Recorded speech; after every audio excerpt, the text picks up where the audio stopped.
안녕하세요. 주 목사입니다. 매주 목요일 신앙서적 한 권을 추천하고 함께 은혜를 나누는 한 권의 만나 9번째 시간입니다. 오늘 함께 나눌 책은 이동원 지음 회개행전입니다. 이 책은 1, 2부로 나누어져서 1부에서는 기독교 역사에서 강조해왔던 죄악을 7가지로 나누어 각각 죄악들이 무엇이고 성경에 근거한 정확한 정의와 그것을 없애야 하는 이유, 그리고 그 방법을 철저하게 분석하여 주고 2부에서는 4가지 불신의 죄인 자학과 무신론과 냉담과 무관심에 대한 나의 지수가 어느 정도인지 알 수 있는 자가 진단을 통해 그것에서 벗어나는 핵심 법칙들을 싣고 있습니다. 저자인 이동원 목사님은 복음을 가장 현대적인 언어로 평신도 눈높이의 언어로 표현해내며 적용을 강조하는 탁월한 스토리텔러이자 강의 설교자로 평가됩니다.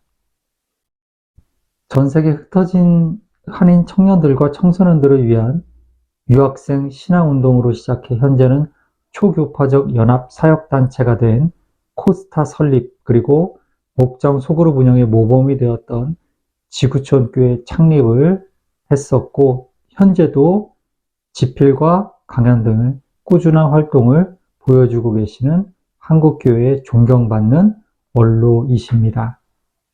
목차에서는 1, 2부로 나누어 성도가 극복해야 될 죄에 대해 이렇게 설명하고 있습니다. 1부, 7가지 큰 죄악. 1. 교만은 회개 대상 1호입니다. 2. 질투는 신앙으로만 잠재워집니다. 3. 분노는 잘 처리되어야 합니다. 4. 탐심은 바이러스와 같습니다. 5. 탐식은 마음의 병입니다. 6. 게으름은 비정규근입니다. 7. 정욕은 낡은 옷처럼 벗어버려야 합니다. 2부, 4가지 불신의 죄. 8. 자학은 겸손과 다릅니다. 9. 무신론은 괴멸에 이르는 죄입니다. 10. 냉담은 공멸을 부르는 치명상입니다. 11.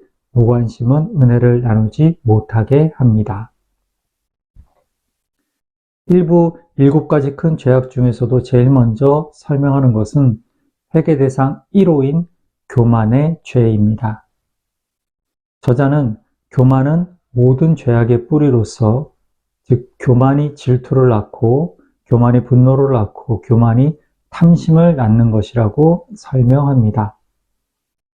저자는 교만이 극단적인 자기중심적 죄악이며 이웃과 나 사이에 담을 쌓는 죄악이고 하나님 앞에서도 자신을 속이려는 죄악이라고 고발합니다. 즉, 교만은 기도의 응답도 받지 못하게 되고 하나님과 깊은 관계를 가질 수도 없게 만들며 하나님의 축복과 은혜를 경험할 수도 없게 만든다라고 말합니다. 그리고 그 교만에 대한 회개의 방법은 겸손한 기도를 올렸던 세리의 자리에 서야 한다는 것입니다. 교만한 사람은 구원받지 못합니다. 교만한 사람은 자기 의를 붙들고 있기 때문입니다. 자신이 바로 자기의 주인입니다. 자기의 구세주가 예수님이 될 여지가 없는 사람입니다. 이 사람의 구원의 근거는 바로 자기 자신입니다. 하나님, 나는 이만큼 잘하고 있습니다 하는 사람은 혼자 잘하면 되지 예수님을 믿을 필요 없습니다. 우리가 구원받기 위해서는 자기의 죄를 보아야 하고 하나님 앞에서 비참한 자기 실존을 발견할 수 있어야 합니다. 두 번째 죄인 질투에 대해서는 인간이 가진 가능성을 제한시키는 것이며 인간의 일상적인 삶을 다 빼앗아 버리는 죄악이라고 말합니다. 그렇다면 그 질투를 어떻게 극복할 수 있을까요? 질투의 영을 극복하려면 이웃을 축복할 줄 아는 자가 되어야 합니다. 이웃을 칭찬할 줄 아는 자가 되어야 합니다. 저는 질투의 반대 개념은 칭찬 혹은 축복이라고 생각합니다. 질투하지 않겠다라고 결심하는 것만 가지고는 안 됩니다. 적극적으로 이웃을 칭찬하고 축복하는 사람이 되어야 합니다. 세 번째 죄인 분노를 하는 이유에 대해서 저자는 이렇게 말합니다. 억울하다, 공정하지 않다, 모욕당했다 라는 등 자신이 불공평한 대우를 받았다고 느끼거나 인간관계를 경쟁관계로만 본 경우 그것이 죄의 소원을 다스리지 못했기 때문이다 라고 말합니다. 죄의 소원은 결국 죄악의 행동으로까지 발전하게 된다라는 것입니다. 저자는 분노의 원인을 내게서 찾고 성경적으로 해소하는 법을 배우라고 조언합니다. 성경적으로 우리의 분노를 해소할 방법은 두 가지밖에 없습니다. 그 외에는 다른 방법이 없습니다. 이것은 우리가 잘 아는 방법이지만 제대로 못하는 것이기도 합니다. 바로 기도와 용서입니다. 이것은 소극적인 방법이 아닙니다. 매우 적극적인 방법입니다. 화가 났다면 주님 앞에 가지고 나오십시오. 다 털어놓고 기도하십시오. 기도하다 보면 내 속에서 성령님의 위로가 느껴지고 넉넉함이 생깁니다. 그러면 그 사람을 다시 만났을 때 힘차게 끌어안을 수 있습니다. 우리가 종종 스트레스를 해소한다는 세상의 방법들을 찾고는 하는데 그것들은 파괴적이고 쾌락 추구적인 방법들로서 결코 해결이 아니라 덮어두는 미봉책인 책일 뿐이라면서 저자는 그리스도인다운 해결 방법을 권면합니다. 그리고 네 번째 탐심에 대해서는 가장 보편적인 죄악이면서도 매우 심각한 죄인데 그 이유는 아래와 같습니다. 기독교적 재물관의 가장 중요한 출발점이 여기에 있습니다. 이 물질의 주인이 누구인가를 알고, 즉 하나님을 알고 하나님의 뜻대로 물질을 관리하는 삶을 살아갈 수 있느냐는 것입니다.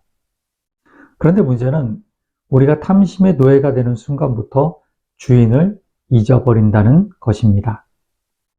하나님을 망각하게 됩니다.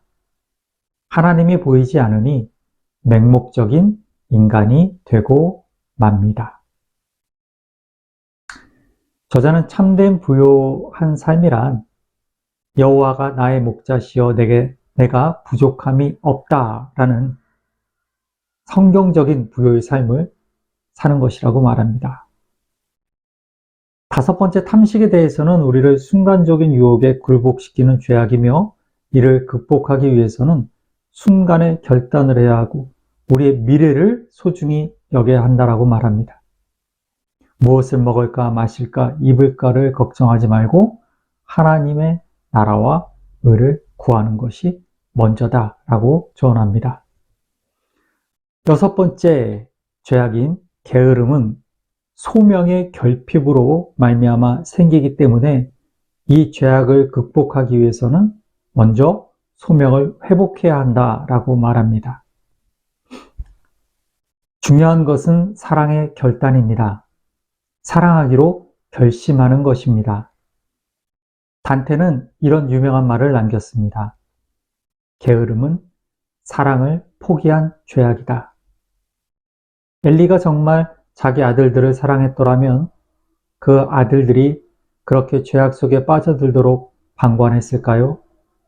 함께 붙들고 통곡하고 함께 고민해야지 왜 그대로 놔둡니까? 그가 게을렀기 때문입니다. 사랑을 포기한 죄악이 바로 게으름입니다. 주님을 저주하고 부인했던 시몬 베드로를 주님께서 갈릴리 바다에서 다시 만나 주셨을 때 주님은 뭐라고 말씀하셨습니까? 요한의 아들 시몬아, 내가 이 사람들보다 나를 더 사랑하느냐? 베드로는 뭐라고 말합니까? 주여 모든 것을 아시오매 내가 주를 사랑하는 줄을 주께서 아시나이다. 그러자 예수님은 말씀하십니다. 내 양을 먹이라. 사랑하면 일하도록 되어 있습니다. 마지막 7번째 죄악인 정욕은 낡은 옷처럼 벗어버려야 할 우리를 파멸시키는 나쁜 습관이다 라고 말합니다. 정욕에서 벗어나는 방법으로 저자는 거룩한 일에 바빠지라 라고 조언합니다.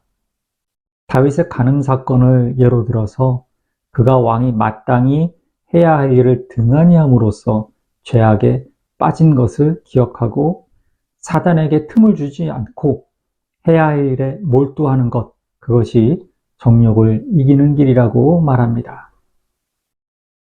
그리고 2부의 4가지 불신의 죄를 설명하면서 자학과 무신론, 냉담과 무관심에 대한 부분에서도 저자는 하나님을 발견하고 하나님을 목적으로 하는 인생이 되라고 권면합니다. 모든 부분을 다 다룰 수는 없고 그 중에서 저자가 말하는 죄에 대해서 우리가 가져야 할 바른 자세와 신앙에 대한 내용을 나누면서 오늘 9번째 시간을 마치도록 하겠습니다.